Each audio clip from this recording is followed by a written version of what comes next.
মাথাভাঙ্গা 2 নম্বর ব্লকের রুইডাঙ্গা গ্রাম পঞ্চায়েত এলাকায় বিজেপি মহিলা মোর্চার সদস্যকে মারধরের ঘটনা নিতান্তই পারিবারিক। এই ঘটনায় রাজনৈতিক কোনো যোগ নেই বলেই এক্স হ্যান্ডেলে পোস্ট করে কোচবিহার জেলা পুলিশ। এমনকি গুজবে কান না দেওয়ার কথাও জানিয়েছেন জেলা পুলিশের তরফে। উল্লেখ্য, গত 25শে জুন মাথাভাঙ্গা 2 নম্বর ব্লকের রুইডাঙ্গা গ্রাম পঞ্চায়েত এলাকায় বিজেপি মহিলা মোর্চার সদস্যকে মারধর, এমনকি বিবস্ত্র করে মারধর করা হয় প্রতিবেশী কয়েকজন মহিলার। এমনটাই অভিযোগ দায়ের হয় ঘুকসেডাঙ্গা থানার। অভিযোগের ভিত্তিতে সেই দিনই 3 জনকে গ্রেফতার করে তদন্তে নামে পুলিশ।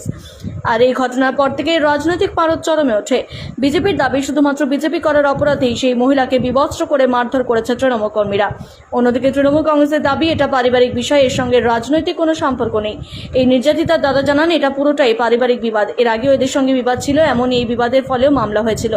এছাড়াও তার বোনকে বিবস্ত্র করা হয়নি, সে নিজেই বিবস্ত্র হয়ে চক্রান্ত করে রাজনৈতিক রং লাগাচ্ছে।